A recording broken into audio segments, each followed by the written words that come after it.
దేవునికి స్తోత్రం.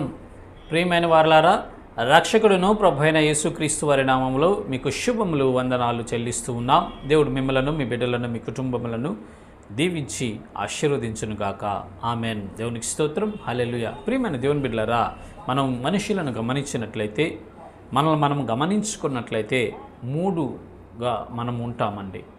మూడు విధాలుగా మనం ఉంటాం. ఒకటి మనకి కనిపించే శరీరము, రెండు మనలో ప్రాణము, మూడు ఆత్మ అండి. ప్రాణాత్మ దేహాల కలయికే మనము. అందువల్లనే మనము మాట్లాడగలుగుతున్నాము, చెల్లించగలుగుతున్నాము, చూడగలుగుతున్నాము, మన పనులు మనం చేసుకోగలుగుతున్నాం, భూమి మీద ఇంకా జీవించి ఉన్నాం.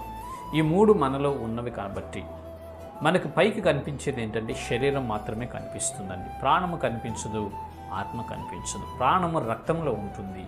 అందుకే రక్తదానం చేయండి, ప్రాణదాతలు కండి అని ఒక స్లోగన్ ఉంది లోకంలో. రక్తంలోనే ప్రాణం ఉంటుంది. దేవుడు ప్రాణాన్ని రక్తంలోనే పెట్టాడండి. అయితే ఆత్మ అనేది చాలా ప్రాముఖ్యమైనది. నరుని ఆత్మ యెహోవా పెట్టినటువంటి దీపం అండి. ఆ దీపము ఆరిపోకూడదు. ఆ దీపాన్ని ముందు మనం వెలిగించుకొని బహు వెలుగుతూ ఉండాలి. ఆ దీపం ఆత్మ అనేది చాలా ప్రాముఖ్యమైనది. ఎందుకంటే ప్రియమైన దేవుని బిడ్డలారా, ఈ శరీరము ఈ భూలోకములో కొంతకాలం మాత్రమే జీవిస్తుంది.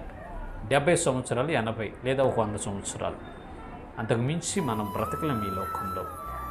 ఆ తర్వాత ప్రతి మనుష్యుడు చనిపోవలసిందే. అయితే ఆత్మ అనే దానికి చావు లేదండి. దేవుని పెట్టినటువంటి ఆ దీపమునకు చావు లేదు. అది యుగయుగాలు జీవిస్తూ ఉంటుంది. నీ ఆత్మ పరిస్థితి ఏంటని ఒకసారి ఆలోచించుకోవాలి. యేసుక్రీస్తు ప్రభుల వారు కూడా ఈ భూలోకంలోకి వచ్చిన తర్వాత ఆయనకు అప్పగించినటువంటి టాస్క్, సర్వ పాపాలని మోసుకొని వెళ్ళి సర్వ మానవాళి కొరకు ఆయన వధించబడిన తర్వాత ఆయన తన ఆత్మను చివరగా మాట్లాడిన మాట ఏంటంటే, తండ్రి నీ చేతికి నా ఆత్మను అప్పగించుకొనుచున్నాను అన్నాడండి.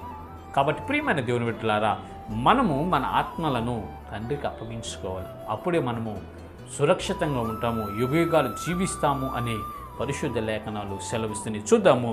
మొదటి పేతురు పత్రిక 4వ అధ్యాయము 19వ వచనము. కాబట్టి దేవుని చిత్త ప్రకారము బాధపడువారు సత్ప్రవర్తన గలవారై నమ్మకమైన సృష్టికర్తకు తమ ఆత్మలను అప్పగించుకొనవలెను. దేవునికి స్తోత్రం. హల్లెలూయా. ప్రియమైన దేవుని బిడ్డలారా, ఈ లోకంలో భక్తితో బ్రతుకుతున్నప్పుడు నీకు శ్రమలు ఎదురవుతాయి, కష్టాలు, నిందలు, అవమానాలు, హింసలు ఎదురవుతాయి, ఉపద్రవాలు కలుగుతాయి.